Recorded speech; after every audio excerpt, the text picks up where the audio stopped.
You know what I want to talk about? What's that? Weed drinks. Oh yeah.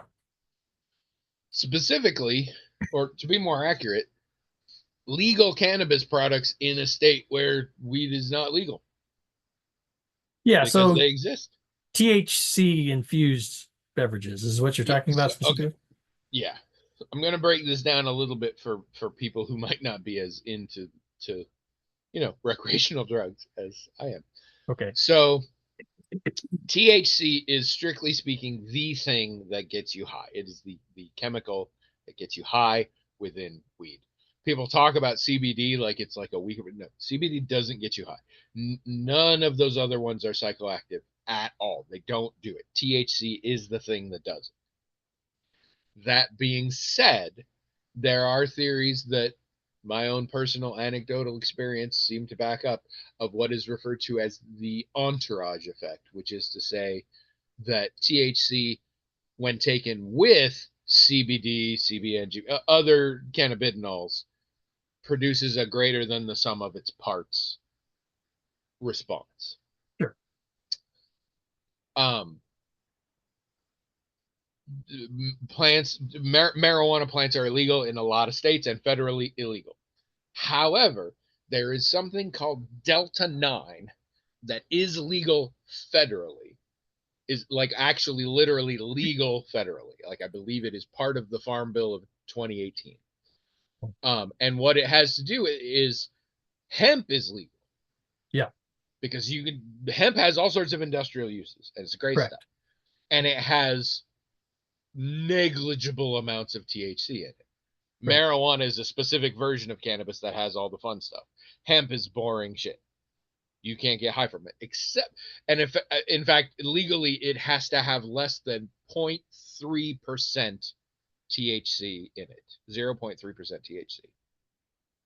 Otherwise, it counts as marijuana and it's terrible. But we're a very clever species, and if you suck out the 0.3% of THC out of a metric fuck ton of hemp, you can get something to get you high. And technically, it's legal. And so technically it's around. And this first came to my mind because I found out that there is a company called Climbing Kites, and they make essentially sparkling waters with flavored sparkling waters that have THC and CBD in them, and they're everywhere, and they're for sale at various bars and liquor stores in Iowa City. And I was like, interesting. Maybe I'll look into this. And I did look into this, and I was like, interesting. Probably won't be great for me because the levels are very low, and I, for whatever reason, quite likely having to do at least partially with body weight, I when I am taking weed, I am taking more than most people take, or at least the people I hang out with. Mm. Even when I haven't had it for a while and my tolerance is non-existent, I if I took the amount that Trish takes, and I have, I feel nothing. I feel Mm. absolutely nothing. Mm. Um, and the amount that Trish takes is more than two of these drinks. Mm. The amount I would need to take for what is sort of my normal thing would be about a little more than seven of them. Mhm, mhm. But yesterday, I don't know, I was a little restless yesterday and I was like, I'm going to go on an adventure. And something reminded me of climbing kites. And I was like, maybe I'll go get some, see what they taste like, see if it does. Maybe it's the equivalent. Maybe it'll be the weed equivalent of having a couple beers and getting buzzed. Like that could be nice. I don't know. We'll find out. So I go. So I go to this liquor store, top shelf liquor in Iowa City. Highly recommend. Didn't think I would. It's a liquor store. It's got all these signs up about how we'll fucking kill you if you shoplift and all that. And I'm like, this is not. I don't love this, but where else I go? Walking, it's super clean, lots of natural light. It's gorgeous. Run by the sweetest, chattiest little Indian lady who I believe owns the place. It appears, based on the shapes and colors and numbers of bottles, Mm. to have absolutely every alcohol ever created. I don't know, but it seems to. And that's when I found out there's a bunch of these drinks of different brands. Mhm. And even you can buy fucking edibles. You can buy gummies at the counter that have THC in them. And I was like, who knew? So I didn't buy any gummies. I bought I bought 3 different 4-packs of things from different brands or whatever. And I have now tried them once. I drank several of them over the course of a few hours. Did they get me high? Yeah, some. Did they make me uncomfortable for the amount of carbonated beverage I had to drink? Yes. And I took Gas-X preemptively, and it still was not a fun time. Felt very bloated, very uncomfortable. And it was just, it's impossible to explain, but it was very one note in a way that getting high normally isn't for me. Like it wasn't like being drunk, which also I think of as sort of a one note thing. But it was fine. I mean, I didn't have a bad time, but it wasn't that exciting and so expensive. For the cost of these 12 cans of sparkling things, all of which had enough THC to cover just under 5 of the standard gummies that we use. For the money I spent on that, I could have bought 20 really good gummies. And that's Illinois prices, which are way higher than most places. Yeah, I mean, I actually know some people who have tried these and also had a similar experience. And by the way, the gummies that you could buy, I think I know people who've bought those too, and they're also not as effective as what you would get at a dispensary like in Illinois. But they work. Because I've known people, because like some of us, I'm going to get so in trouble because all the police always listen to the podcast. Some of us might live an hour away from other places that have legal weed. Yeah. And might just drive there to deal with it. Or some of us might know people in town who have acquired weed by reasons we don't question, and we buy it without discussing the provenance. But some people are squares and don't know any cool people like that, and also live in a place where like it's illegal there and every state around them is illegal and stuff. And some Delta people are very handy. Some people are squares but do know people. See? Yeah. I was square. William doesn't do weed. He buys it in massive quantities and just throws it away. He said the thrill is in the purchase. I don't. He says I get high on buying illegal stuff. I don't. That I've always known people that do things, but I don't do, like role playing games or whatever it is. I know people who do it and I know them very well, and they tell me all about it, but I don't do it. It's weird how that works. I don't know. Let's say I had somebody I wanted to get rid of. You know somebody do that? I actually know somebody who do that. I probably shouldn't say. I went to high school with somebody who said that if I paid them $10,000, if someone, including me, paid them $10,000, they would kill someone. That seems pretty cheap. I haven't checked in with them recently, but I believe we are technically Facebook friends. So if it comes up, I'm at least going to start there. Don't ask me why this reminded, but there is a new Chris and Jack video just dropped. You should go check it out. And it's got Janet Varney in it, who is somebody that I really like as well. It's pretty fun. But for people in that situation, Delta 9 is a godsend because it is federally legal and you can order it by the mail. There are places that deliver. I learned about this entire thing because at a certain point back when I still had YouTube ads, YouTube was like, "You want to buy some weed?" And I was like, "YouTube, what are you talking about?" So then I had to look into this because it was these cute little commercials to buy cannabis gummies, and they were like really careful. They pulled that like the big game shit where they were like really like, "Will it get you?" Yeah, it will. Like all that. But I was like, YouTube, you're not allowed to do this. What is happening? So then I looked up the company, and that's when I learned about all of this kind of stuff. YouTube was not selling me illegal products, apparently. But so for people in that situation, it's better than nothing as a sort of relaxing thing.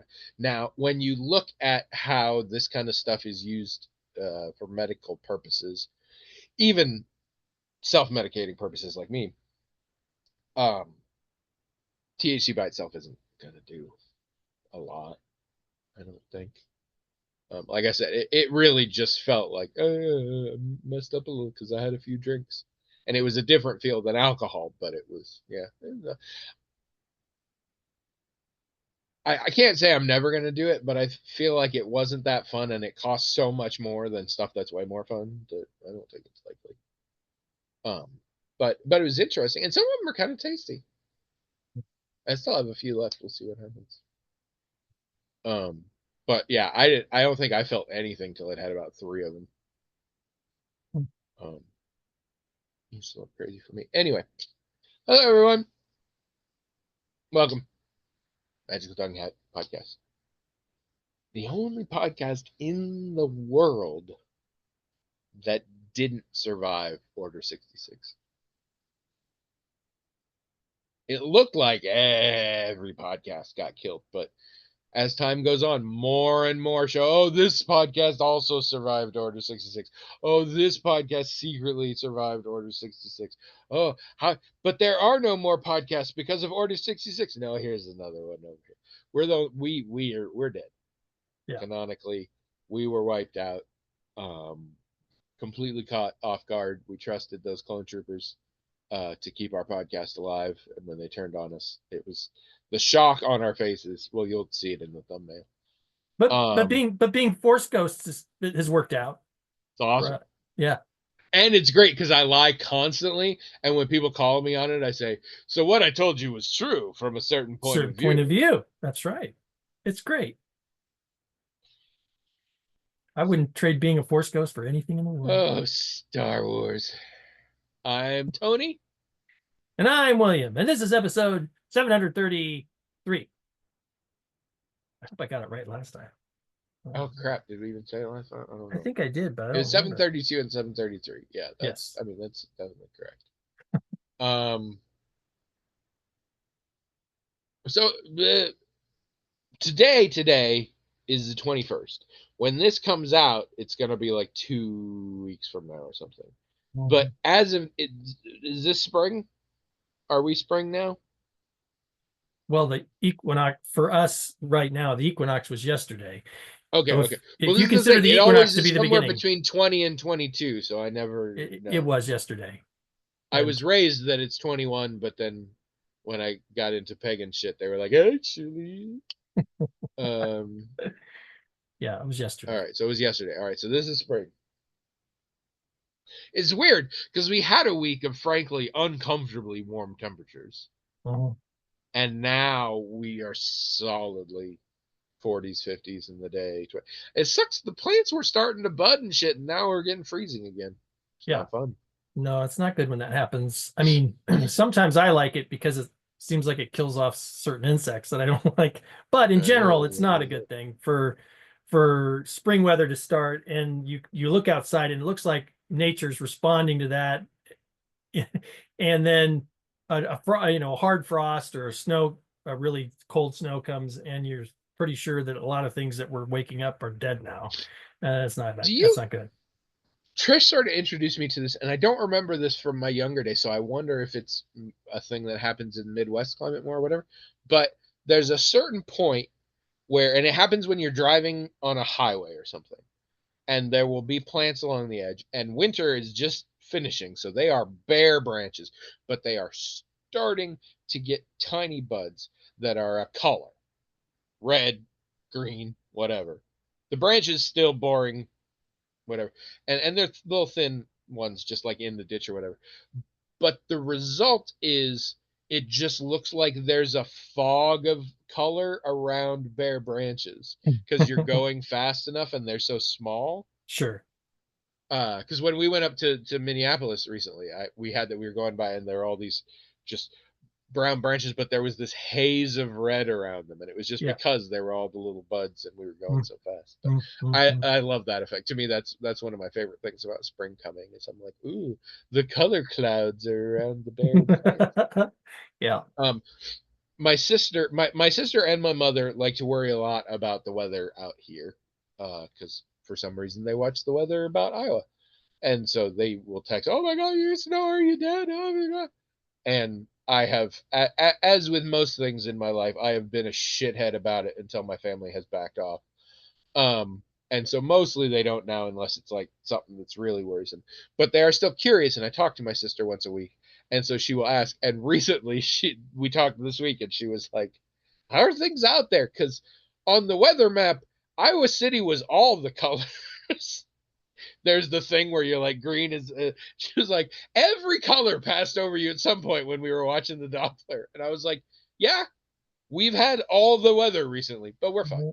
All the things. But you're not wrong. We had No. every weather. Yep. It was hot, and then the next day there was a blizzard, and the next, I mean, it's like, what the And heck? the sky has been all the colors. Like Yeah.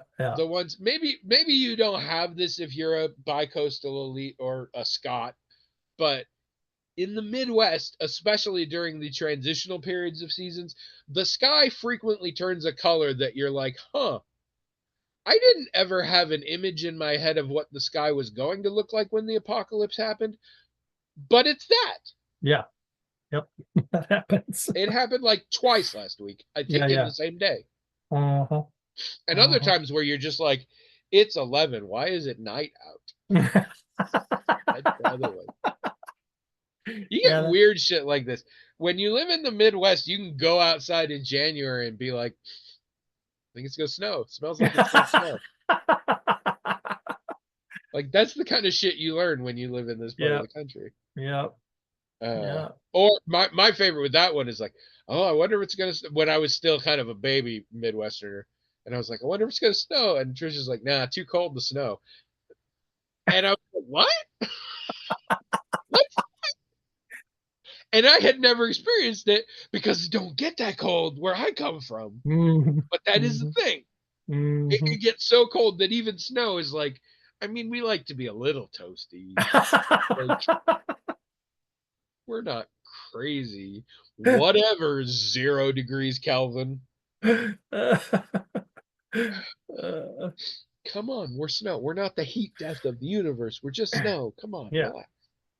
relax. So they've stopped saying wind chill warning. They've stopped saying, I mean, there's still a weather condition that is the wind will kill you, but Mhm. they've changed. I forget what they call it now, but it used to be wind chill warning, and now it's winter. So I don't know, but it's when you look at the descriptions, it's still like the fucking wind will kill you. Yeah. Yeah. Uh, Also, so you look at your weather app and it says it's a red flag day. Mhm. What do you think that means? Well, aren't red flag warnings about like a fire hazard due to high winds and things? Okay. It don't say that though. Oh, you're just kind of supposed to know that, or? Well, and here's the thing. You know what else a red flag means? Don't go in the water. The waves are too crazy. Oh, well, sure. Okay, sure, to people in other parts of the country, right? Yeah, yeah. We have highways. We have planes.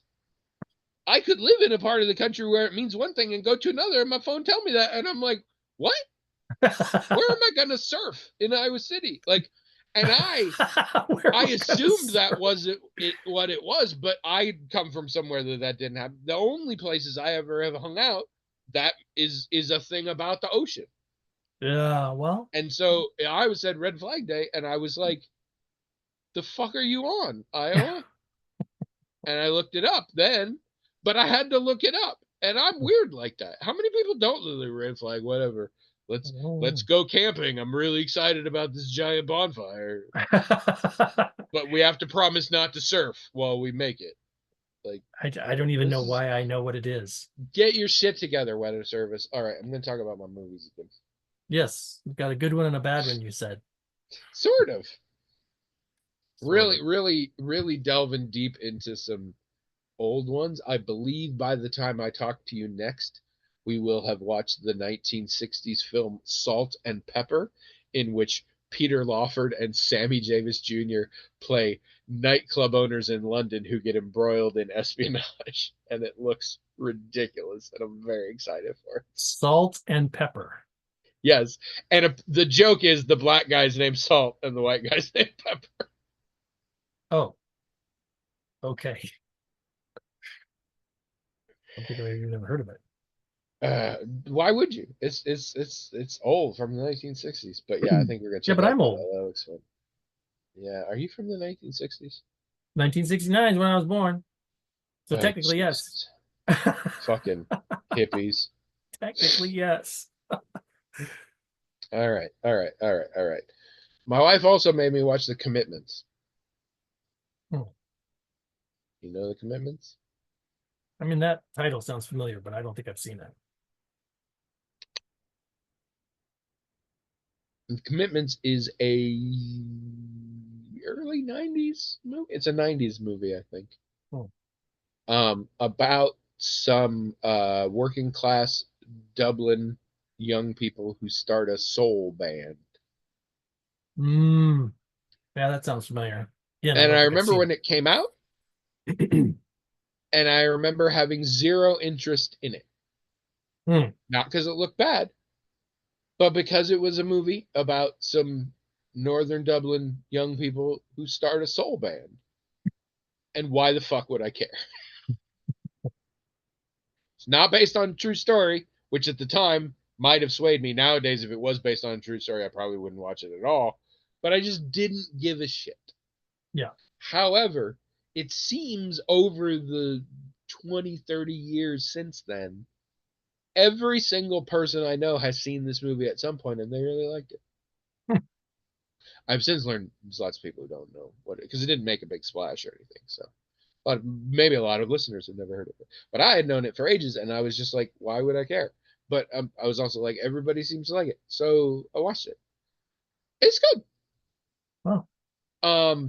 It is very comfortable in that it is the most toothless working class Irish film I've ever seen in my life. Like all of the bummers that you think could come up out of that, all of the troubling and rough to deal with and hard to look at things that could come, none of them are here. Colm Meaney plays the main character's dad, and I was tensing myself for the, you don't play rock and roll in this house. You should be paying attention to God, and it maybe beats him with a belt. I don't know. No, he was super into it from jump and really thought they should do Elvis covers because his whole arc is that he loves Elvis more than God. And literally the Pope's on the pictures on the wall, and there's a picture of Elvis above it and things. And he's just having fun with it. Like, it's one of those movies where in a scene a conflict arises, and in the next scene that conflict is resolved. And in the end, the story is about when you were young, did you ever want to make a band? These guys did. Want to watch? Like, it's a stand by me. Like, it's about a period of formative time for these people that then is done. It's a coming of age, it's that kind of thing. And it's fun. And it's musically very interesting because the process is complicated. Trish read it up on me, but basically, they cast people who could actually sing and play, and they made them make a band, and they actually wrote original songs for them, had them perform them, and that's the fucking soundtrack to the movie. Wow. And it's good. And apparently the soundtrack did better than the movie financially.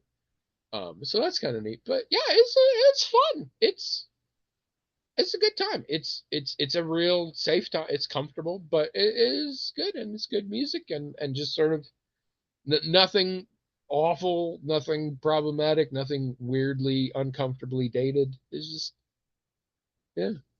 So I was pleased. Cool.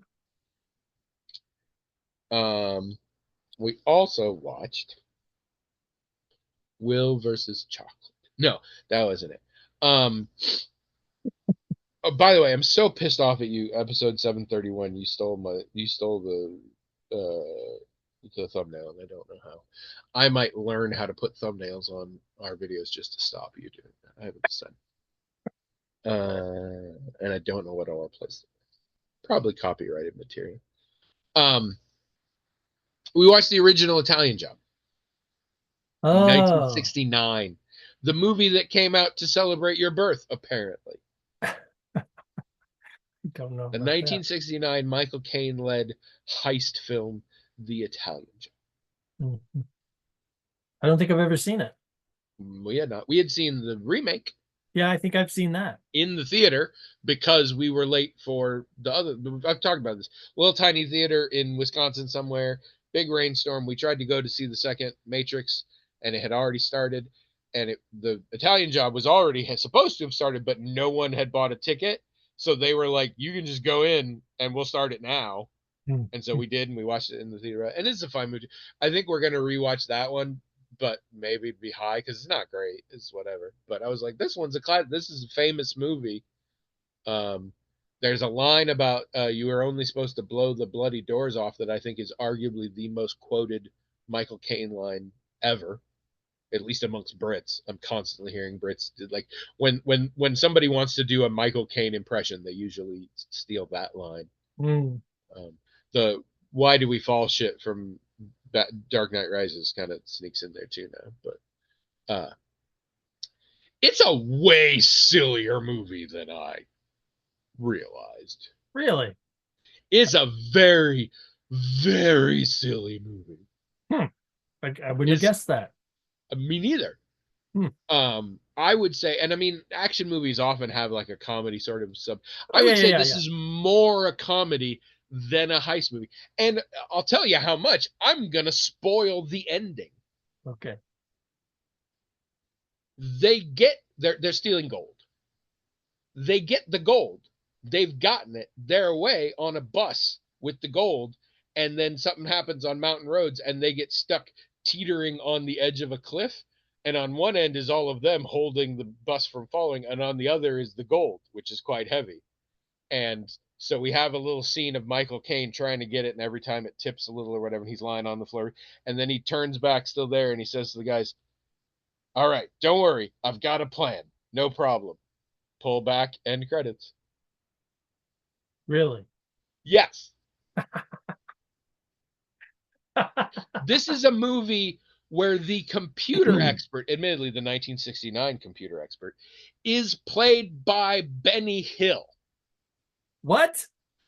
I didn't know Ben And Hill was in that movie. the bigger character factor of Benny Hill, the more defining trait of Benny Hill's character, even though he's specifically brought in as the computer expert, which he is, but he also really loves big women, which leads to various complications. And I think by the end of the movie, him being in jail because he accosted a fat lady during the Oh heist. no, no, no, no.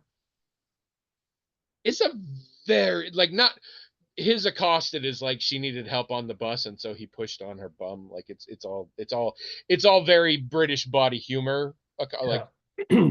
And Benny it's all Hill very humor, it fun. sounds It's like. all light sex crimes. It's very fun. Yeah. Benny Hill style. Very much, very much. Hmm. Trish was like, he was an actor. I was like, well, I think the Benny Hill show was in the 70s. And you don't give someone a show with their name on it unless they've already been Done doing shit. something. Yeah. Like, They did yeah. something. You're right. And he's very Benny Hill in this. Yeah, it's a silly ass. It's not, it's good. I mean, I guess it's that's why I made it the bad one. It's not a bad one. It's a fun time.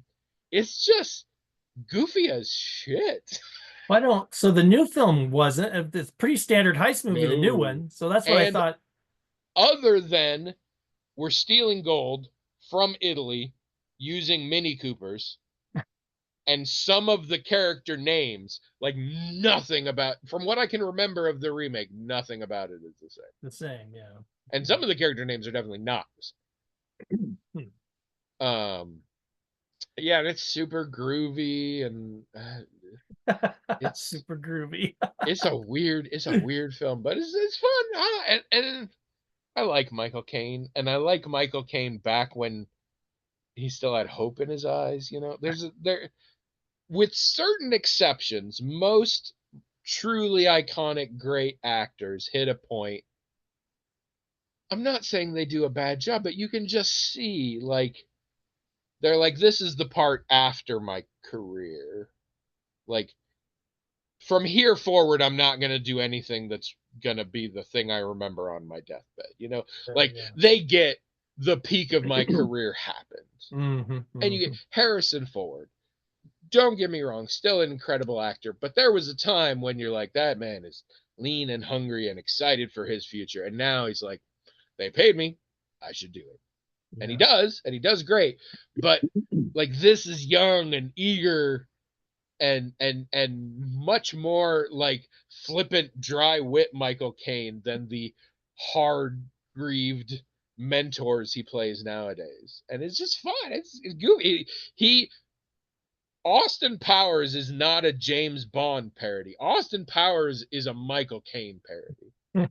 Back in these days, he played lots of movies like this of like spy things or whatever, and he would wear these big, heavy, dark glasses like Austin Powers wears, uh, so it's fun. I had a good time with it. So let's see it. It's good, but be prepared. It's weird and it's silly. Um, Hey, that sounds and like it's a very, that just sounds like a good description of our podcast. It's weird and it's silly. but it's terrible. So I mean that's Oh, the big difference. okay, well, never mind that. We're a bad movie. That's oh my god. We become so popular there becomes the magical talking. No, wait, sorry. We got to get this right. Yeah. Oh, I'm gonna hate this. This is the episode title, and I'm gonna hate Oh, this. okay. What is it? The Magical Talking Hat podcast movie.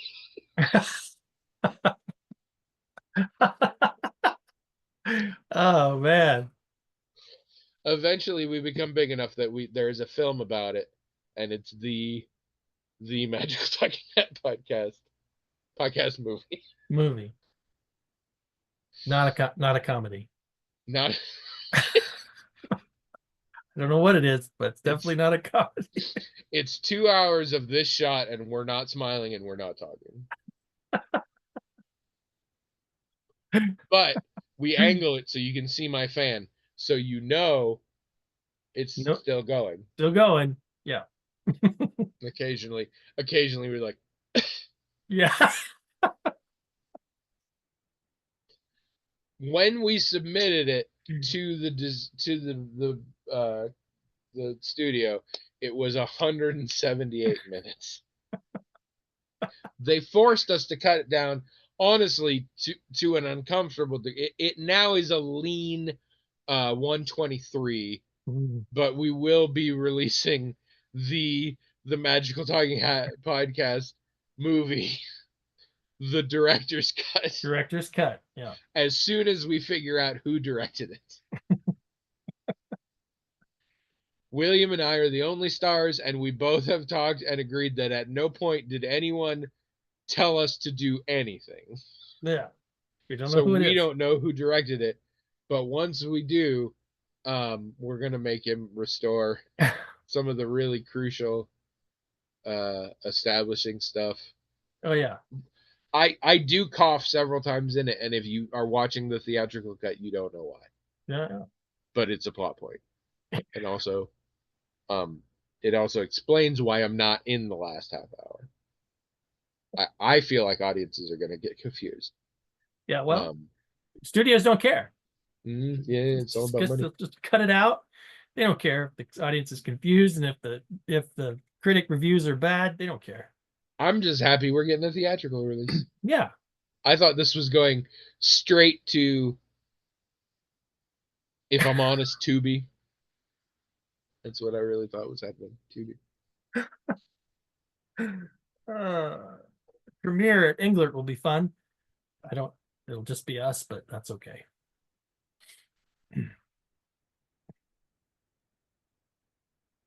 That'd be cool.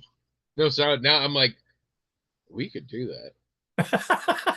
Like, I'm not saying we could make a movie of this podcast for so many reasons. But we could like, it would not take the most money to like rent the Engler for a live podcast episode. No, it wouldn't. Nobody would show up. But I mean, Four people at most. I can think of like four that have the capacity to show up.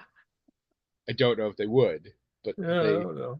it would not cost them a plane ticket or an overnight stay. There's like four. So they might be there. Yeah. We could make it a weekly thing and just like the homeless come in and listen to us record. That'd be great. Sure. The homeless people Sorry, the unhoused. podcast. That's what to say. Yeah. We got our gutters cleaned out for the first time. Oh, ever? We've had that for like 20 years. So like trees grow in our gutter every spring. No, yeah. So like for many years the gutters probably haven't even been functional. No, it just very much so. And so we got them cleaned. Turns out the bottom had rusted enough that it was apparently just dirt down there. So no bottom. Oh no. And it's still better though, because it just falls through, and that's still better than what it was doing. Yeah, I suppose so. Like it's an don't get me wrong, we got to get new gutters. Yeah, got to get new gutters for sure. What we now have is actually better than what we did have. Sure.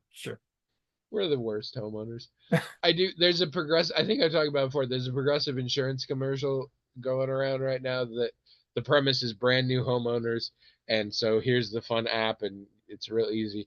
But the joke is that there's a huge line of people, and they're all the people you have to talk to now that you own a house.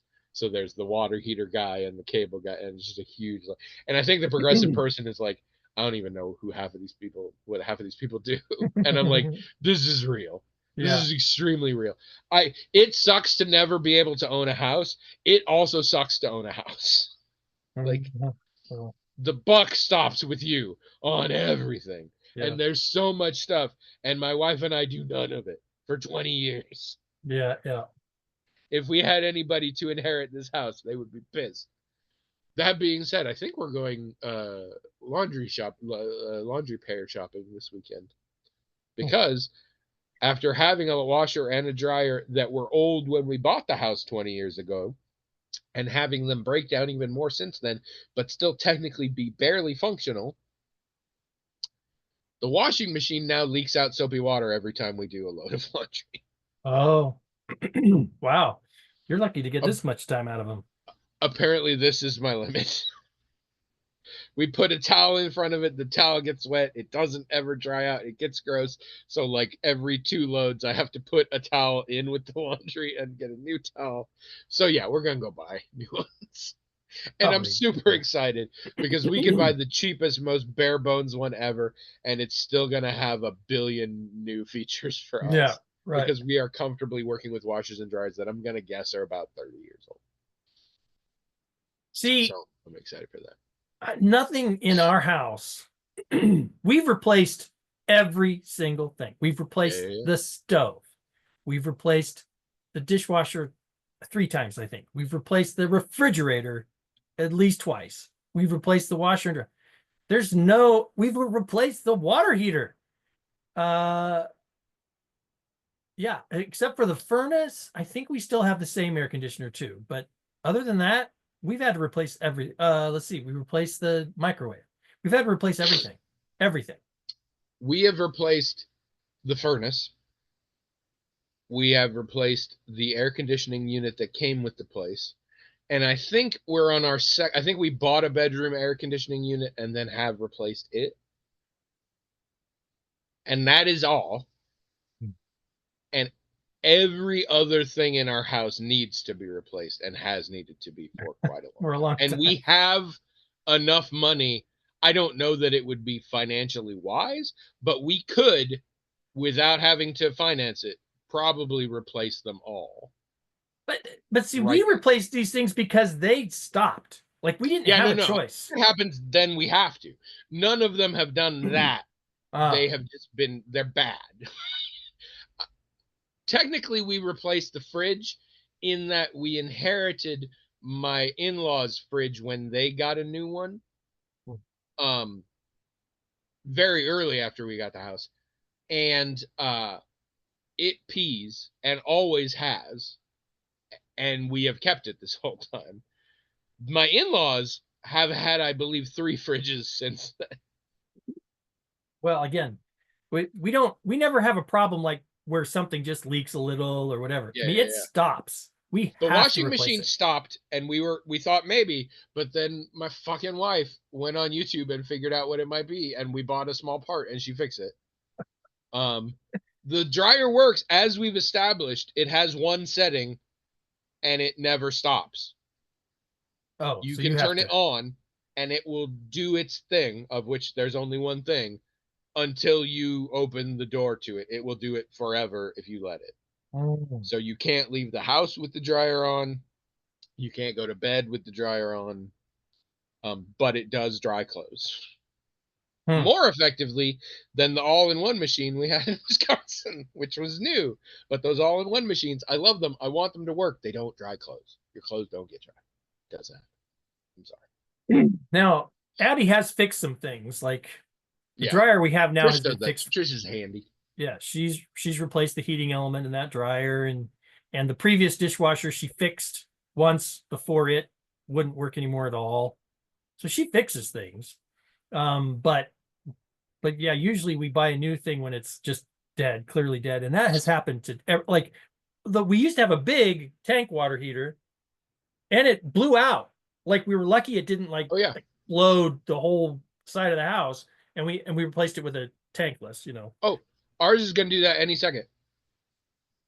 Like ours is way overdue, and there is no indicator. With Trish looked into this with water heaters. There's no indicator that it's time to replace it, except it's been this amount of time. Yeah, yeah. And then after that, the bottom may just fall out at any second, Yep. and you Yep. never know. That's what And happened to we us. we passed that date a long time ago. We only recently learned that we passed that date, but the time that we did without knowing was many years ago. We are probably going to get that one replaced this summer. We don't have air conditioning. We might get it. The stove, 3 of the burners still work. The oven, it still works. I don't know that I believe the temperature it thinks it is are Yeah, accurate. I'm right. thinking about putting Right, a thermostat in there, and also it's so dirty that when you preheat, it smells like you're cooking pizza. right. It's kind of nice until you're like, oh, now I want pizza, but I'm gonna make casserole or whatever. Fridge constantly pees, falling apart, gross, terrible. We need to replace it. Washer dry. Dishwasher's been dead for years, so if we may or may not ever replace that, but we've just got a dead dishwasher in there. To be fair, if I take it out, there's just a hole the cat's like hanging out in, so it's not a good time. Our bed honestly should be replaced. The mattress is very old because it was one of the first things Oh, we yeah, got as a couple, so it's didn't even, over 20 years old. yeah, didn't even think about that. Um, We've replaced our mattresses a couple times. uh, this chair, we did replace my couch with this chair, and we replaced Trisha's couch with her couch. Um, oh, our microwave.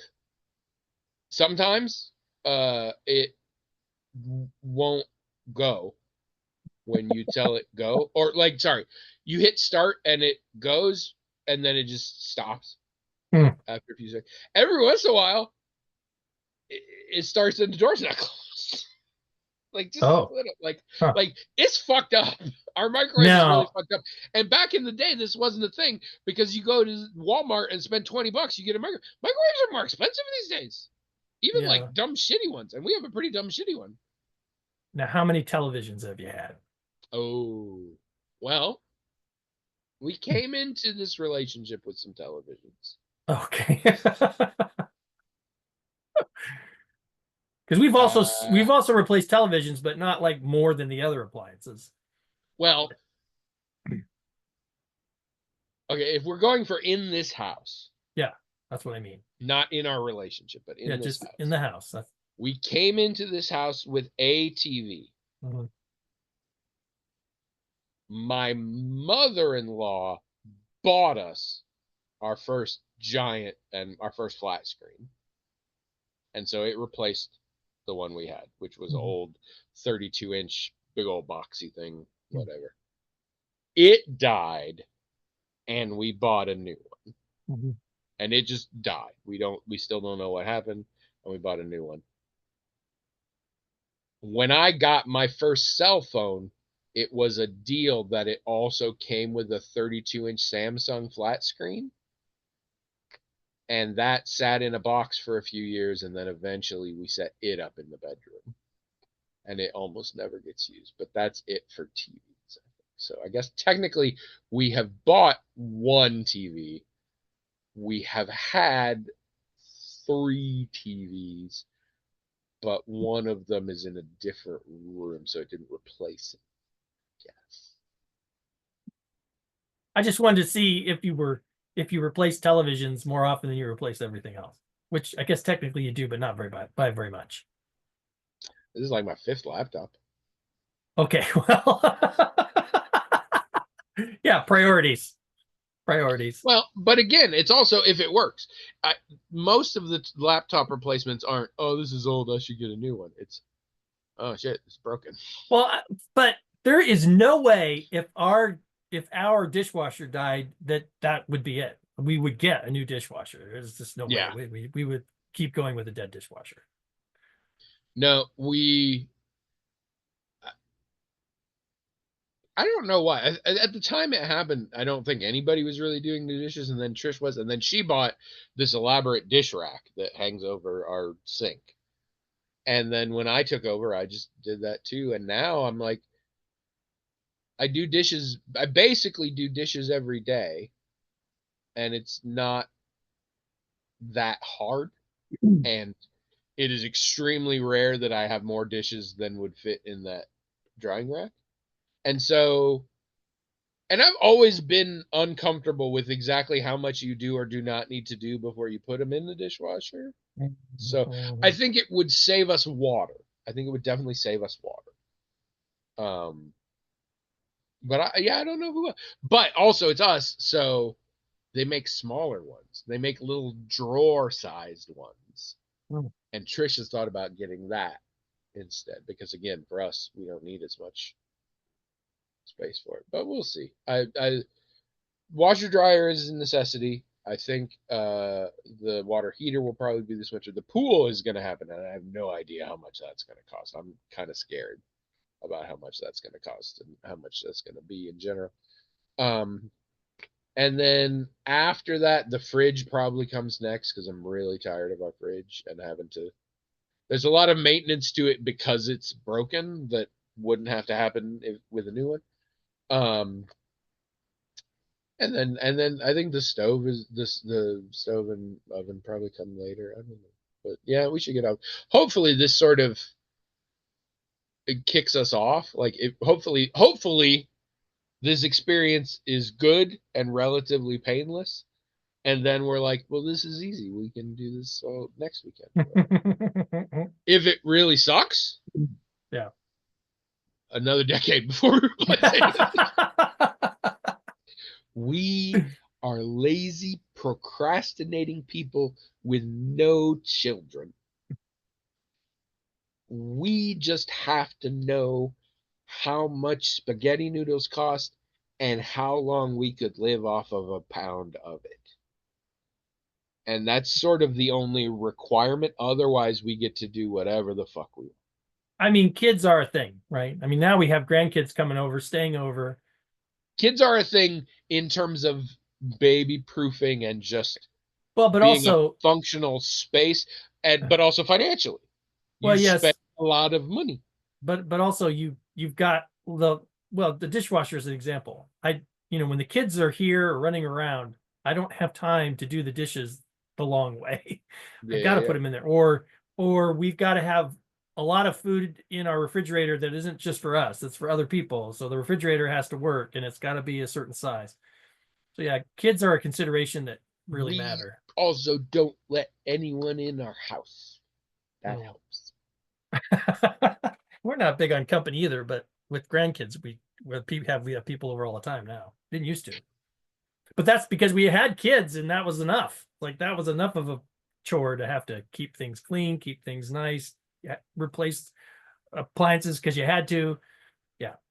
Kids are a thing. They Replace really do change your priorities for sure. cars when they get totaled. I just saw my brother and he's like, we got another. We have a Nissan Rogue and he got one because he liked ours. And he was like, we got another Rogue. We're like, yeah. He's like, yeah, because his youngest totaled the other one. I was like, I feel like that's a rite of passage. Because I do know family. Trish is one too. There are 4 children in that family.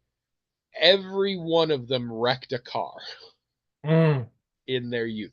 Different ways, sometimes not their fault, sometimes shockingly stupid decisions, sometimes easy mistakes, whatever, but they all exactly one, never twice. Some were in an actual wreck, some just backed into a mailbox, but like they all did it once. Like, yeah, I think that's the thing. I guess I didn't, but to be fair, I didn't get my license till way later. Anyway, none of this is interesting at all. Let's do an email. Sure. Sure, we can do an email. I'm really good at making air farts with my hands. This one's from Mick. And he Hi, Mick. says, "Hi, Hat. I've been having a problem lately of having opinions. Yeah, that is a problem. I have that problem too. Yeah. And having no way of expressing them.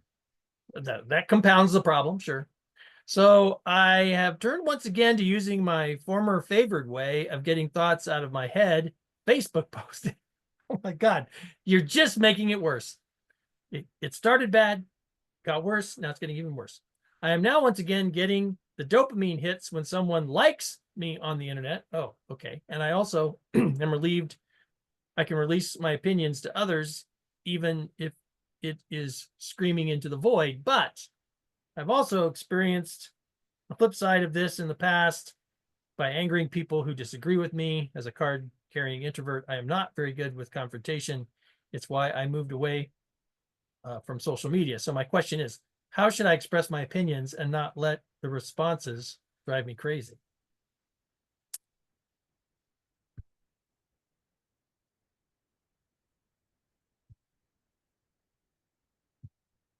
There's a few things you can do, but the real answer is nothing. The best thing you can do is be William. What does that mean? It means you do this. I do what? And you are literally the only person I know who does this. You freely express your opinion and you are not at all phased if the people around you like it, don't like it, really don't like it. Oh, yeah. You don't let it impact you or let you feel bad about yourself for having that opinion or question maybe you're a terrible person or any of that. And you're the only person I know who can do it. Maybe not the only, but you are the only person who seems to do it in a way that I'm not like, well, that's awful. Because another way to do it is to be a sociopath. Oh, yeah. That also works. Because then you really won't care what other people think of your opinions. But, okay, here's the thing. You get to have any opinion you want. Everybody gets their opinions. They're all valid. They don't mean you're stupid. They don't mean you're terrible. They don't mean you're anything, your opinions. By themselves. But they're also up in here. And nobody gets to judge you or tell you about your opinions up there. Sometimes, if there's just a frustration in the event, I've done this recently. I will write it out. I will write essentially a giant screaming Facebook post, but I'll write it on a Word document and I won't show it to other people. Yeah. when Mick says expressing their opinion, I assume that means telling others my opinion. Not necessarily directly, but publicly, or not even public, stating my opinion in some way that other people are going to know it. Yeah. And that's also fine and wonderful. You're entitled to do that. And then everybody else is entitled to tell you what they think of it. Yes, that's true. So if you don't want people to not like your opinion, the only way to really make that happen is to not share it with them. Right. So at this point, your options become a couple, maybe three. One is don't share opinions, straight up. That's an option. And weirdly, that's when I'm learning as I get older. Sometimes I have opinions that I'm just like, I don't know that it would be, I don't see any benefit in discussing it with other people. Sometimes it's, I think it would upset them, or I don't want to fight about it. And sometimes it's just like, it's just my thing. I don't, it's not impacting a lot of other stuff. And that's the thing I've had to learn, because I was raised to just tell everybody all my opinions and thoughts on everything all the time. So I learned to do this. Another one, and this is one I use a lot, and I don't feel great about it, but it is probably my most common tool, because I suffer from this very similar kind of thing. Just associate with people who largely agree with your opinion. That's what I do. And very rarely do I have a problem. I go hang out with William and I spout all sorts of shit, and he laughs. But the stuff that like is serious, you agree with. I don't. Yeah, I don't recall anything that like was a seriously deeply held belief that you and I just like fundamentally disagreed on. Not a. There's stuff where we're like, I'm like when we get into politics, we'll get into like we both want X, but we have different opinions about how you achieve How X you get there, and things right? like that. And like even though you and I have some definite political differences, we very easily are like, I can see why you would feel that way. I feel this way. Like But there's none of this like your belief is something I disagree with. It's no. And more accurate to say your belief is not a belief I have, but it's a belief that totally makes sense. and I just happen yes, to have a different. and the deeper we go, the more stuff, like the more fundamental, foundational kind of core the beliefs are, the more we agree on them. Right. Yes. The less they're about, well, what do you do about it out here? And the more of it, well, what is it? What do we want the world to look like? What do we think? How do we think people should comport themselves? How should we comport ourselves? We pretty much agree on all that stuff. Yes. Yeah. And I, for the most part, I don't hang out with a lot of people in general. And for the most part, I hang out with people who are largely socio-politically in line with me, which I guess I would real roughly term leftist, I guess. That's sort of the easiest touchstone for the area of socio-political positions that I have, sort of in that direction. And I pretty much exclusively hang out with people who are like that. I have relatives who aren't. I have some people who are further down that road than others. And I have what's much more common is interpreting the specifics, like you and I. Like we want the same things, but it's in different directions and all that. I certainly don't hang out with anyone I would consider right wing or particularly conservative. Um, and it makes me extremely comfortable and happy, and I am able to express my opinions without much fear.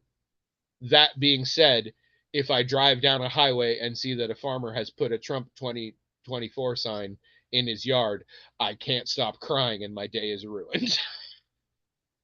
So, this is the problem. The more you shield yourself from people saying fuck your opinion, the more it hurts you and the less you're able to cope when one of those fuck your opinions sneaks in. And we live in a world where they're gonna sneak in. So the more you protect yourself, the more vulnerable, the less armor you have when you're actually. I don't like using this. This is not a good metaphor for it, but the more you protect yourself from differences of opinion, the thinner skin you get. That's what it comes down to. And I protect myself quite heavily, and I have an incredibly thin skin. Hmm. And I have worked hard to not dump all of that on people in conversations, and I'm much better at having more calm, comfortable conversations with people I disagree with on the outside. Not any better in here. I still am like, are they evil? Am I evil? We can't both be right, and these are such drastically different opinions that one of us is really fucked up. And I'm mad at them if it's them. They need to do better, and I'm terrified if it's me. Yeah. This is it. I've been going back to the objective truth thing a lot lately. The idea of like, does something have a right answer? Because you can have opinions on stuff that has a right answer, and then I get very caught up. I'm like this, but you can have opinions on stuff that can't have a right answer. That's what opinions are, basically. Right. Otherwise, I guess it's theories or hypotheses or faith. If it's something that does have a right answer. But my brain is very much what's the best answer. Even if there's not the right answer, there's the most right answer. And we want to find that. Mm-hmm. And I think that's a terrible way to think. Yeah. I weirdly have been working lately on thinking less about things before I make decisions. Oh, Because I just spin my wheels, just sure. reevaluating, really. And Yeah, not yeah. only does that sometimes leave me paralyzed, decisionally speaking, more often it makes me anxious. Yeah. I'm just worried. Oh, I think I got the answer, and it's one of these things like if I came to an answer based on the information I had, Mhm. and no new information has come in, Mhm. why am I reevaluating my decision again? Right. And trust me, I am. Yeah, yeah, yeah. Yeah. And so I've had to learn and tell myself there isn't a right answer. You're never going to know. Pick the one that sounds best and just go with it. Yeah. And I have been working on that a lot lately. I mean, essentially this question, and you're getting at this, I think, very eloquently, is about, you know, in all kinds of instances, situations, stations in life, you're going to be faced with a dilemma like this, where, okay, well, I want to do this, and this is what I get out of it, but these are the consequences that I don't like. And so what I just really have to ask myself is, is it worth it or not? And if it's not, like you were saying, well, then just don't, you can't really do that thing, because that's going to be the consequence no matter what. So in this circumstance, as you pointed out, maybe you'll get this thing off your chest. Maybe you'll be glad that someone gave it a thumbs up or whatever, but invariably someone's going to give it a thumbs down. I mean, that's just how it comes with the territory. And either you're going to be okay with that because the thumbs up means so much to you, and the relief of saying it out loud to a whole bunch of people means so much to you, or you're going to stop doing it because, nope, when someone gets mad, that takes all the fun out of it. And that's life. In lots of circumstances, in lots of situations, we have to make these choices. Mm-hmm. But also, as you're saying, in many of these choices, the things you're weighing, one of the things involved is, as you say, how thick-skinned you are, like how much you can weather the criticism or the stress or the whatever it is. And so that plays a part. You cannot express your opinion to other beings without opening yourself up to people disagreeing. Correct. What you can do is set boundaries on the type of discussion of your opinions you are willing to have. Yes, right. So you can be like, I have this opinion, and they come back and they're like, you're a fucking fascist. You can be like, nope, I don't want to have this kind of conversation with you. Yeah, right. And then other people, you say, I have this opinion, they're like, wow, I feel very differently. Let's talk about it. that could be a comfortable conversation, potentially. Correct. So you do get to control that. You do get to control, I'm going to express my opinion and we can discuss it, not in a mean way, not in a fighting way, in good faith, which happens so seldom online. I definitely don't think you're entitled to be like, I hate, I use this phrase and I don't on accident, but I had a ex who would use it. I hate the phrase, I'm just saying.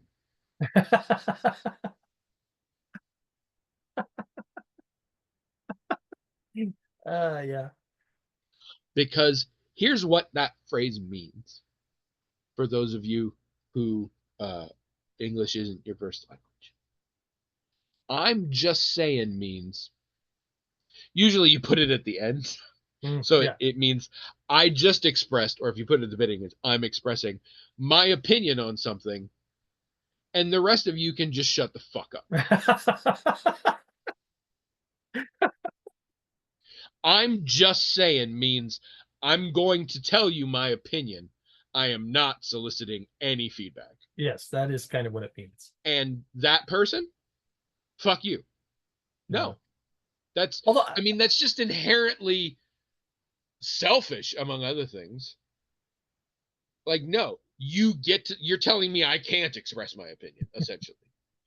You're like, I'm going to say mine, and yours, if you disagree, fuck right up. Yeah. Well, I mean, you're telling me that up front. Well, in that case, fuck right off with your initial opinion, whatever it was. I'm not sure it always means that, but it usually does mean that. Yeah. I'm not sure everybody thinks that's what they mean when they say it. When they say that's what it fucking means, people. Break it down, like, because inevitably it comes up when somebody says opinion, and other person says very strong, pretty conclusive fact that that opinion is inaccurate, and then they say, I'm just saying. Just saying.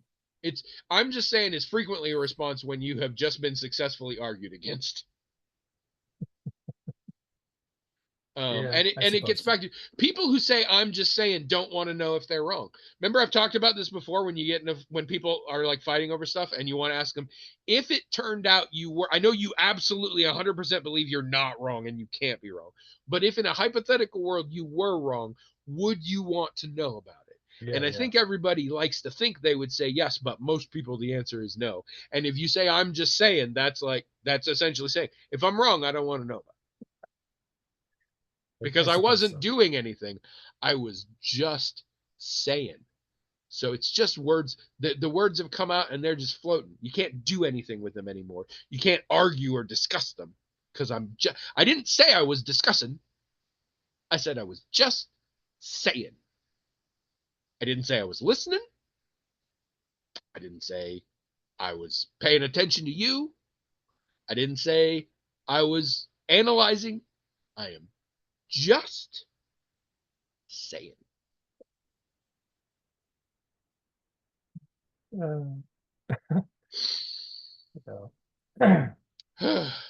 hope that helps. But this is very, like, I know all of this, and I'm very confident in my opinions on this topic. That being said, this is something I struggle with constantly, all the time. Well, as far as being thick or thin-skinned, I mean, that's a thing that, like I'm a pretty thick-skinned individual, as I have observed about myself and other people have observed about me. I think what you were saying earlier was a little bit is that Quite. It's like the person can have their opinion. I think of you as less thick-skinned, as hermetically sealed. Okay, but listen, I grew up with a whole bunch, 3 brothers, and we were ruthless with one another, right? I mean, and then I grew up in a small town where everybody was pretty ruthless with one another, but not in a. I know it's hard for some people to understand. I think you and I have talked about this. It's a little hard for you to understand how all of that can be true, and yet it didn't feel mean. It didn't feel like it's just. It recontextualized. Yeah. And you get to a point where I guess you do develop a thicker skin through that process, but I didn't try. I didn't didn't go into life thinking, well, I'm going to develop a thicker skin. I mean, No, my no. life experience brought me to a certain point. So if a person, I'm not sure that a person can just at a certain point of their life think to themselves, well, I'm going to develop a thick, I mean, they can think that, but I wouldn't even know what the process would be because I didn't go through a deliberate process. It's just what my life was like. So I don't know Well, how it isn't it works. wonderful for you to have organically achieved a healthy boundary with people around you? Lovely. Some of us are fucking broken. Just saying, I'm what Did you excuse me? I'm just Excuse I wasn't done. I said it at the beginning. I said it at the beginning, not at the end. me? I had more to say. I'm just saying that for a person who hasn't developed that in their adulthood, I'm not sure it's really their fault. And I'm also not sure that it's unreasonable for them to have very different boundaries than I have based on their life experience. Like it's okay. It's okay if you're more sensitive than I am, or I'm less sensitive than you are. We can all have the boundaries that we like. And if a person feels better living in a bubble or whatever, because as you know, living in a bubble is kind of criticized right now. I'm not sure that that's fair. I think I mean, some it's people, always criticized, but I think it's probably okay for some people if it helps them to live in a bubble. Don't you think? and that opinion, folks, if he's wrong, he doesn't want to know. No, I do want to know. That's why I'm asking. No, because you said I'm just saying. I said it at the beginning, not at Yes, the it still end. applies. I told you it still applies. The only difference between the beginning and the end is if you say at the beginning, it's the opinion I'm about to express, do not give me feedback on. And if you say But it that's at not the what I end, meant. it's the opinion I just expressed, do not give me feedback on. No. I was trying to clarify what I was saying. That's what I And meant you by it. failed, is what I'm saying. Now you're a monster. Is This what is she's not part of you. You just had it. You just had the blessed upbringing of having siblings and Yes, whatever. I No, was very lucky. Yes, very lucky. And it I is. but I think people who weren't fortunate that way shouldn't be held to the same standard that I No, no, did. no, no, no. This is a personal standard. Yeah, This is right. not. This is not Mick saying I should be able to go around and do this. I mean, he might be, but this is Mick Oh. saying I want to. How Mm. can I? And Mick, like me, is not built for it. Well, I don't know the Um, answer either, is what I'm saying. I Again, do because I've had to do this. yeah. This is what Like I'm saying. I'm I'm not sure what telling the you, answer is. William, love you to death. I never said to you, shut up. I'm This sorry, I is didn't my mean to. area of expertise. Okay. I wasn't challenging it or questioning it or anything. No, I'm just teasing you because you're like, I think this should be fine, and I don't know how. And I'm like, no, you don't. You literally don't know, and I do, Right. and I'm about to say Okay. it has to be an insanely deliberate thing. It has to be the exact thing you're talking about, where you have to say, I want to develop a thicker skin, and I'm gonna work at it. And you have to put yourself in situations where you have disagreements and arguments with people, and you're going to walk out of there and you're going to feel awful. You're going to be like, Mm. they said such mean things to me and it hurt my feelings, and I said mean things back. Like, and not mean, I didn't say like you're a fucking idiot, but like I was very loud and strong in my opinion because I felt very strongly about whatever it was. And I was very caught off guard by what they said back, and maybe I got defensive, and now I feel awful. I kind of am mad at them, and I feel like a terrible person myself. And then you have to wake up the next day and be like, I talked to that person and they seem fine. So apparently it wasn't as horrific for them as it was for me. Mm-hmm. I think they still like me. I don't think they intended to hurt my feelings at all. And it looks like I didn't really hurt them, at least not significant. Like they got over it. They seem fine now.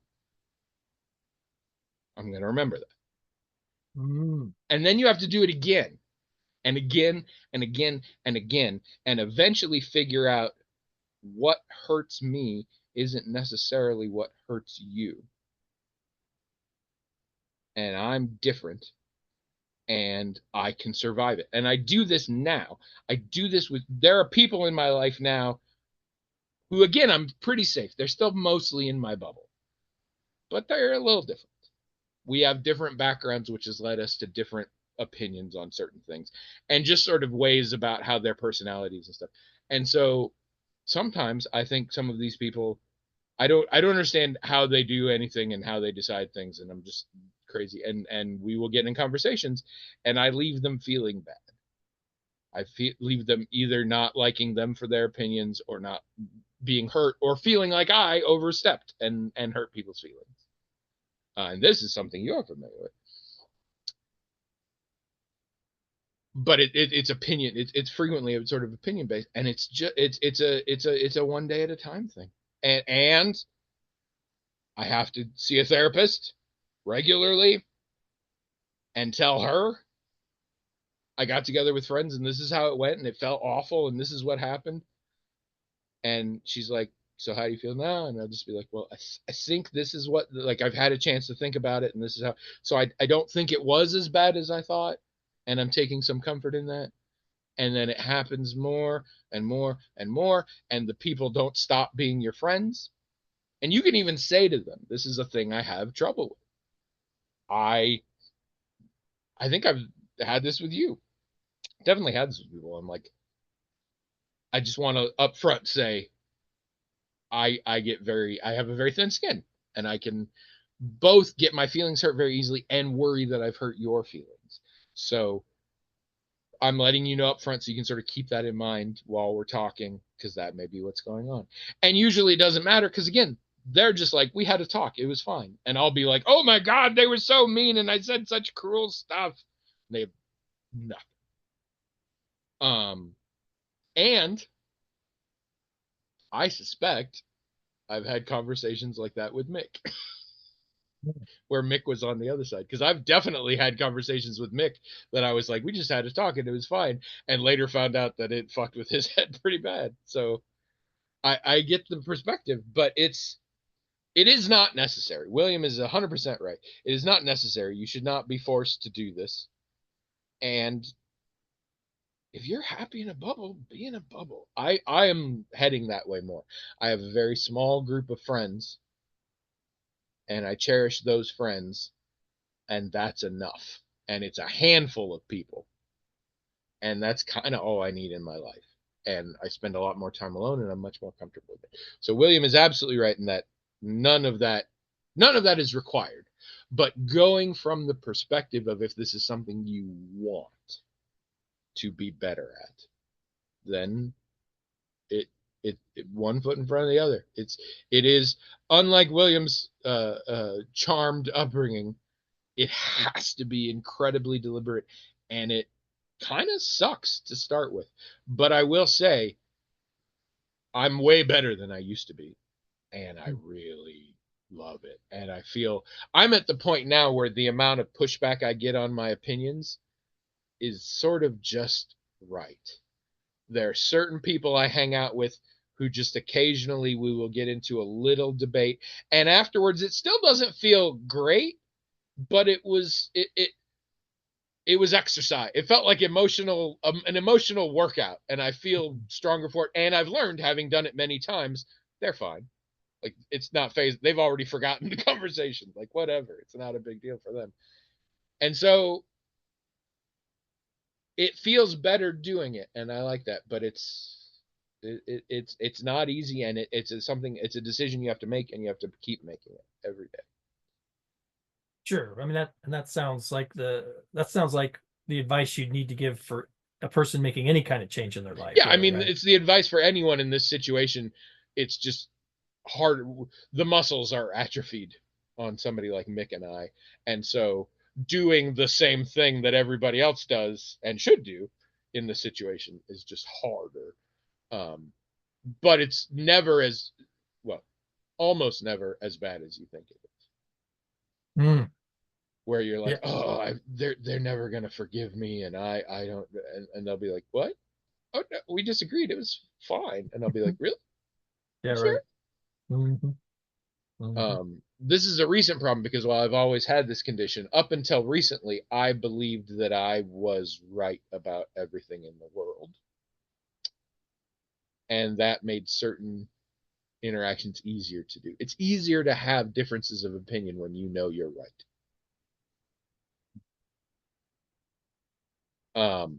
But unfortunately, a few years ago, I learned that I don't know shit about shit and that I'm wrong. And mostly, my belief of how everybody else's brains were working could not have been more inaccurate. Mm. And so now I don't trust any opinion I have. And so I'm terrified of people not agreeing with me. Mm. Is that a phase you think you're going through, and you think you'll get to something else still, where you are I don't know what the word is, skeptical maybe about your opinions, but not afraid of them being challenged? You know what I'm saying? Like, is this a step in a different direction that where you're at now? No, I mean that frequently that's the hardest question I have to answer is where do I want to be going Oh, right, right. as a person and whatever. Uh I mean I hope so. I don't I keep myself very sheltered and I'm really starting to think I'm not gonna stop that. Oh, okay. As somebody who socialized constantly and I have that I always think of it in the little Sims meters. I Yeah. have that little social gauge and it does Hmm. get down low and I need to socialize. Hmm. But I after quite a while of coming to terms with the fact that I now spent most of my time alone, I now like it better. Hmm. Okay. Um and so yeah, maybe I won't I don't know. The older I get the less I give a shit about anything ever. Um and so that I mean that sounds callous, but what I mean is I'm just like on most issues I kind of don't care what your opinion is. I mean, it's interesting academically, Hmm. but I'm like, okay. I Yeah, mean, yeah. you're not the president, so if you have an opinion that I'm like, oh, that could ruin. Yeah, if it was the president, you're not that person. Like, if you want to nuke China, I don't give a shit because you don't got nukes. Like, Yeah, yeah, yeah, yeah. and just so many things. Every single person posting on Facebook. Sorry, Mick, but it doesn't fucking matter, and you all should stop.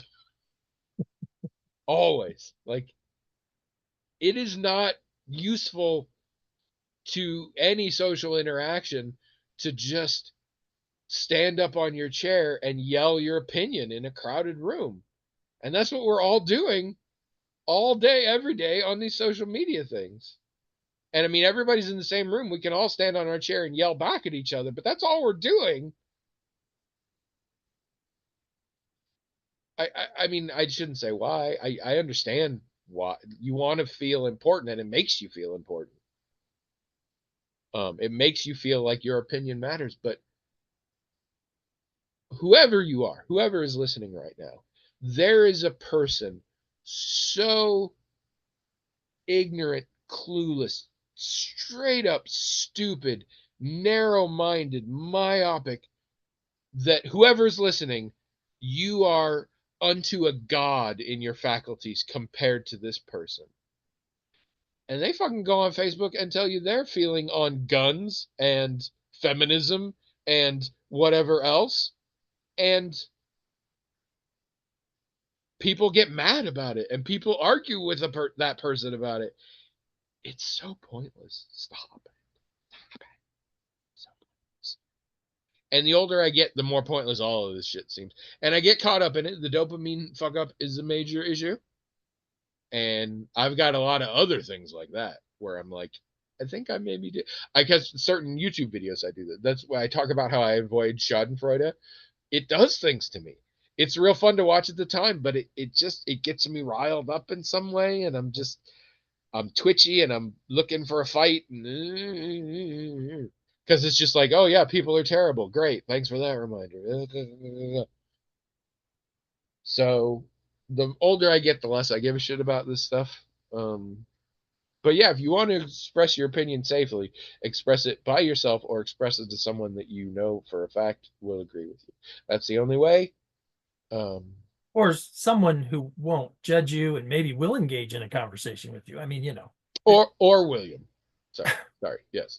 Just gonna say, not everyone. Somebody, either yourself, somebody who you know will agree with you, or William. Come on. No, you're 100%. I know this makes you uncomfortable, William, but and don't get me wrong, there's so much wrong with you, so much. But in this specific area, you really have achieved an ideal and a dream that I've never encountered with anyone else, and I'm not trying to be hyperbolic. I have never encountered it with anyone. If you're listening and you're like, "Oh, what about me?" No. Sometimes I express opinions to you and you're pissy about it. And even if you're very carefully worded, I can tell you're pissy about it and I get uncomfortable in our conversation. Sometimes, not all the time. If it was all the time, I wouldn't be friends with you. So you're fine. And if I used to be friends with you, I'm not anymore. Maybe that's why. I don't know. I genuinely have no idea who's listening. My point is, William is really good at it. And William, you have sticking points where you get a little defensive.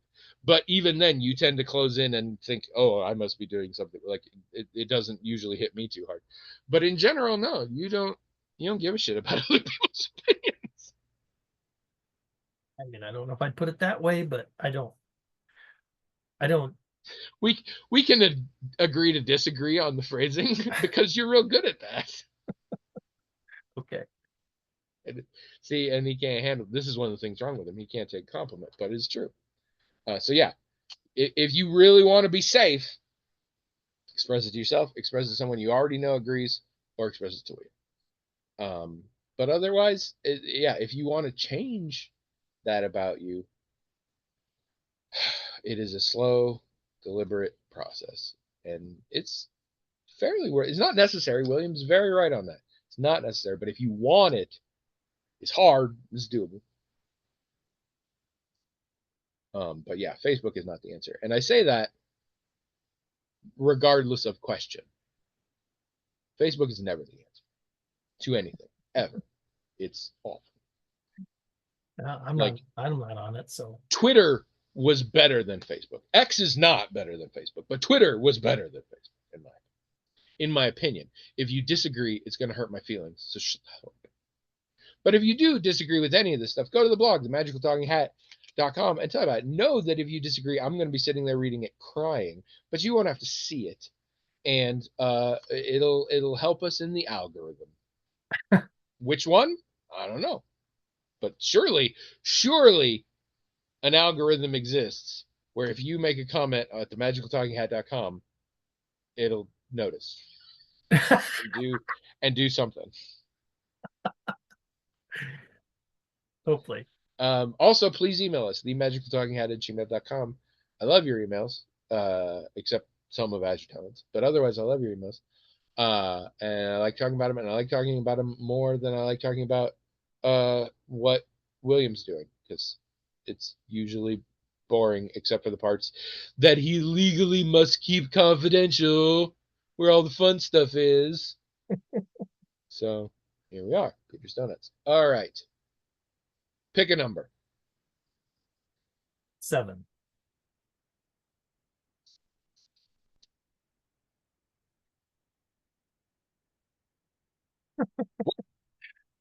This is a new one. Oh, good. That's all right. good, Your because weekly they haven't side been. quest. It's real funny to start. Enter cryosleep. Oh. All right. Have a good week, everybody. Everybody enter cryosleep. You'll wake up for the next episode. Now, enter cryosleep. Go to bed early tonight or sleep in tomorrow morning. I'll probably do both. I can sleep in on Saturdays and only Saturdays for half the year. Monday through Friday, we wake up. Sure. At 7:30. I should say all of this is predicated on my normal waking time is 7:30, which I know is hell of sleeping in for a lot of people. But I wake up at 7:30 Monday through Friday. That's when Trish wakes up. She goes to work. I take her to work. We start our day. Even though I don't have a job, 7:30.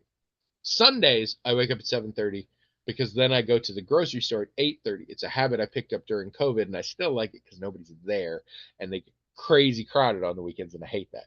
So I go, and also I get breakfast for my wife. Bring it back. It's a donut and a cheese stick, and I put it in the bed next to her for when she wakes up because she's really lazy on a Sunday morning. Saturday, we wake up at 7:30, go to the farmer's market. But farmer's market's only from May through October. So we are currently still in the time period where Saturday mornings I can sleep in. That's the only day I can. So I probably will tomorrow. Although I don't know, because I think tomorrow we're going shopping for laundry pairs. And I think we're going to Kelowna. And I think we're partially going to Kelowna because that's where the bakery is and we want the fucking donuts. Right. So we might have to go early for that. I don't know. So maybe we won't. But normally I do. I sleep in. Also, as I think I've said before, I take fucking naps all the time. I take nap almost every day. And it can range from 30, 45 minutes or 4 hours. So that helps me. But yeah, Sure. so everybody Sure. enter cryo sleep. Do you ever go to bed early? Sure. Yeah. How early? Like, I'm not talking about a time. How early compared to what you would consider your normal bed? How much? Like 2 hours, probably 2 hours earlier Really? sometimes. Yeah. The other night I tried to do it and I just wasn't tired enough. So I got up again. I maybe 30 minutes to I would say my if I have to pick a normal bedtime, it's 11:30. I would say the time I go to bed is somewhere between 10:30 and 12:30. It varies, and it depends on how tired I am and when I took my melatonin and how that's kicking in or not. Wow. You ever say things and like midway through you're like, I'm bored by what I'm saying? Me? Yeah, that's every day.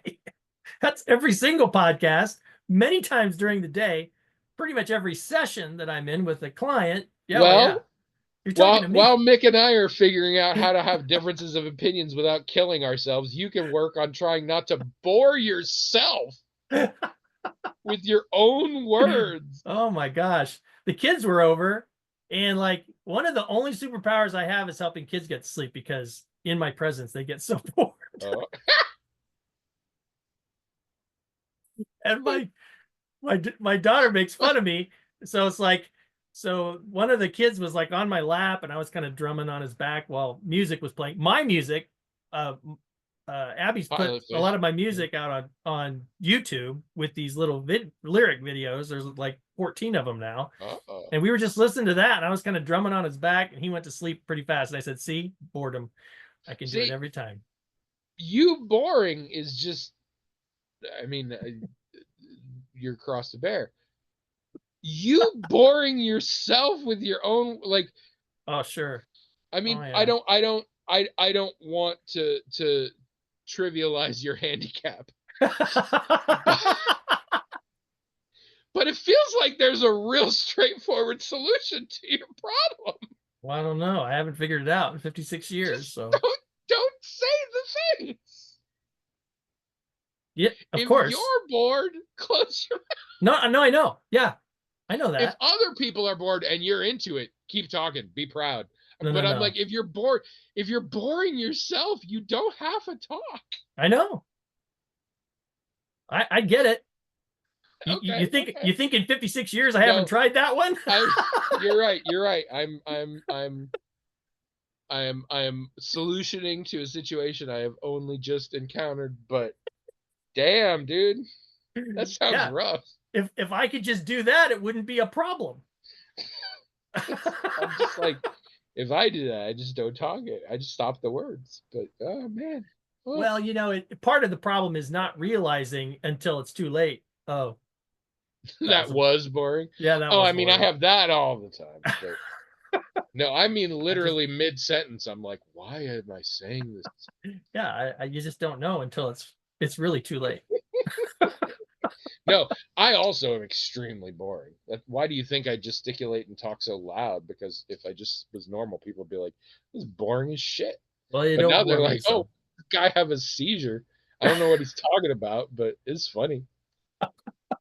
Um, all right, people, we're so uh, over time here, and William's got important uh uh joint joint chief of the no head of the Joint Chiefs of Staff. William's got a job. He's got to go figure out his job. You all go do your jobs and come back next week. And if you don't have a job, oh crap, then that's good. I almost did the thing again where I ended the Zoom meeting instead of the recording. I'm gonna go out and nap.